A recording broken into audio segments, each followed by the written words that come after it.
100 વાતની એક વાત, તમારા દીકરાને ભણાવવાની ઉંમર થઈ છે તો એ કમાતો થઈ ગયો હોય તો એ સમાજની દીકરીના પિતાની મૂળભૂત માંગ હોય એ સામાન્ય હોય. એ જ રીતે જો તમારી દીકરી ભણાવી છે તો તમે ગમે એટલું ફેશનેબલ હોય કે ભણેલી હોય અને રસોઈ અને ઘર ગૃહસ્થીમાં રસ હોવો તો જરૂરી છે. આ વાત ભલે આપણા સમાજ કે આપણા દેશમાં પ્રસ્તુત લાગે, પણ હું તમને એક સવાલ પૂછું એનો જવાબ આપો કે એવો કયો વ્યક્તિ છે જે પૈસા વગર ઘર ચલાવી શકે, જમ્યા વગર રહી શકે અને દીકરી ઘર સંભાળે અને દીકરો કમાય? એ વ્યવસ્થા આપણા સમાજે જ કરી છે, તો એટલે આ કરવું જરૂરી છે એવું લોકો માને છે. હવે વિદેશની વાત કરીએ ને તો ત્યાં પુરુષ જ કમાય અને સ્ત્રી ઘર જ સંભાળે એવી કોઈ વ્યવસ્થા નથી. પુરુષ વાસણ સાફ કરે કે બટેટા સુધારે કે સ્ત્રી પણ ફૂલ ડે કે નાઇટ જોબ કરે. એટલે ત્યાં બધું હળી મળીને કે પોતપોતાની રીતે વ્યવસ્થા ગોઠવી રાખે.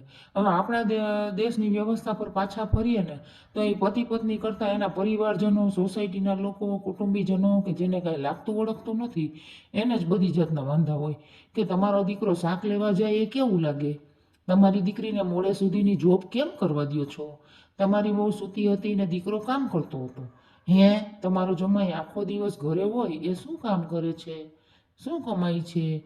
એટલે કે અહીંના લોકોને ક્યારેય બંને જણા થઈને ઘરની વ્યવસ્થા ગોઠવે એ નહીં ચાલવા દે, એનું ઘરનું જ નહીં ચાલવા દે.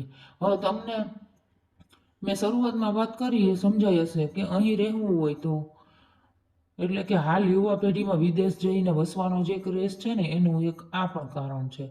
દીકરો ઘર ચલાવવા જેટલું કમાતો હોવો જોઈએ અને દીકરીને રસોઈ આવડવી જોઈએ. સગાઈ કરતી વખતે આ બે વાતો આપણા દેશમાં ફરજિયાત કહી શકાય. એ બંને પોતાના ક્ષેત્રમાં નિષ્ફળ ગયા તો સમજો લોકો એને અમુક અંશે તમને જવાબદાર ઠેરવશે કે તમારી જ ભૂલ કાઢશે.